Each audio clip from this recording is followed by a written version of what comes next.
Assalamualaikum warahmatullahi wabarakatuh. Perkenalkan, saya Fitria Akmal, peserta Lansar CPNS tahun 2024. Dalam kesempatan kali ini, saya akan menjelaskan beberapa hal tentang rancangan aktualisasi dan kegiatan yang dilakukan untuk menyelesaikan isu yang diangkat pada Prodi Ilmu Komunikasi, Fakultas Ilmu Sosial dan Ilmu Politik Universitas Malik Saleh. Dalam hal ini setidaknya ada 3 isu yang saya angkat. Yang pertama itu tidak berfungsinya ruang baca pada Prodi Ilmu Komunikasi. Yang kedua, sedikitnya jumlah dosen yang berpendidikan S3 di Prodi Ilmu Komunikasi. Dan yang ketiga itu tidak aktifnya media sosial Prodi Ilmu Komunikasi. Setelah dilakukan analisis dari ketiga isu tersebut menggunakan metode USG, maka diperoleh satu isu utama yang menjadi core isu, yaitu tidak berfungsinya ruang baca pada Prodi Ilmu Komunikasi, Fakultas Ilmu Sosial dan Ilmu Politik Universitas Malik Saleh. Adapun gagasan pemecahan isunya adalah revitalisasi dan optimalisasi ruang baca Program Studi Ilmu Komunikasi, Fakultas Ilmu Sosial dan Ilmu Politik Universitas Malik Saleh. Sekarang mari kita lihat kegiatan-kegiatan yang akan dilakukan untuk menyelesaikan atau melakukan pemecahan isu. Kegiatan yang pertama itu adalah membentuk tim kerja untuk revitalisasi dan optimalisasi ruang baca. Adapun tahapan kegiatannya, yang pertama melakukan konsultasi dengan mentor dan ketua prodi. Yang kedua, menyusun struktur kerja tim. Dan yang ketiga itu menetapkan tugas dan tanggung jawab tim kerja.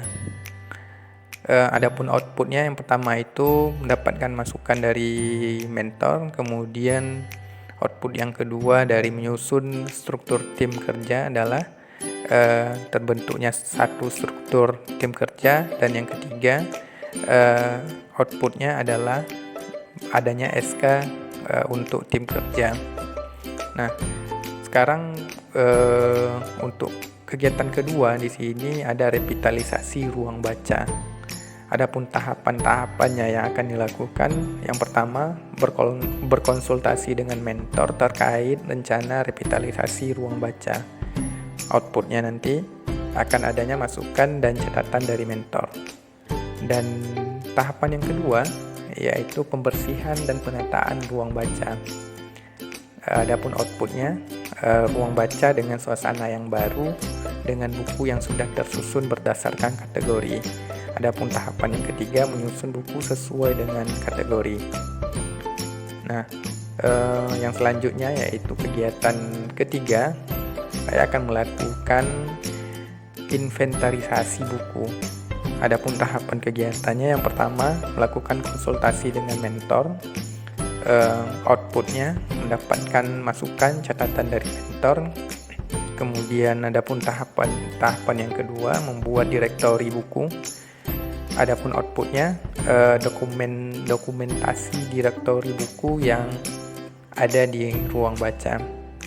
Nah, yang ketiga itu ada tahapan yang ketiga membuat direktori citasi artikel dosen Prodi Ilmu Komunikasi.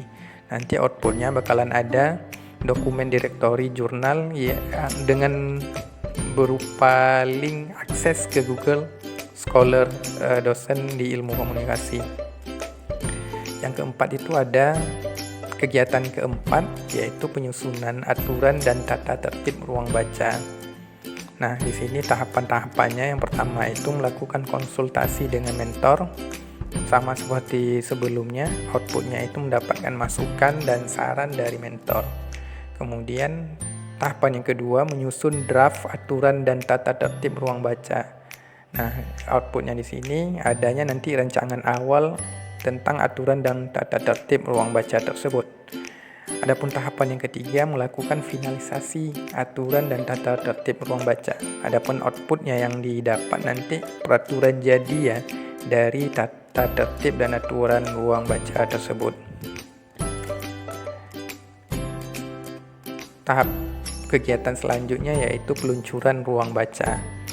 Yang pertama tahapannya melakukan konsultasi dengan mentor. Yang kedua mencetak banner untuk peluncuran ruang baca. Nanti outputnya di sini bakalan ada tersedia banner peluncuran ruang baca. Dan yang ketiga itu tahapannya adalah membuat undangan untuk dosen dan mahasiswa untuk peluncuran ruang baca. Adapun outputnya juga nanti bakalan ada undangan dan daftar hadir pada acara peluncuran ruang baca. Nah, pada kegiatan ke-6 itu, kegiatan ini merupakan kegiatan terakhir yaitu melakukan evaluasi dan perbaikan lanjutan. Adapun tahapan kegiatannya melakukan diskusi dengan mentor, dan yang kedua itu meminta masukan dan saran dari dosen atau mahasiswa sebagai bahan evaluasi. Outputnya nanti bakalan ada daftar masukan yang diterima dari para dosen dan juga mahasiswa untuk dijadikan bahan evaluasi. Tahapan yang ketiga itu mengumpulkan masukan dan saran, lalu merencanakan perbaikan lebih lanjut. Nah, di sini yang menjadi outputnya adalah adanya rancangan evaluasi lebih lanjut. Demikianlah tahapan-tahapan kegiatan yang akan dilaksanakan untuk menyelesaikan core isu yang diangkat, yaitu tentang tidak berfungsinya ruang baca Prodi Ilmu Komunikasi Fakultas Ilmu Sosial dan Ilmu Politik Universitas Maliko Saleh Rusmawe.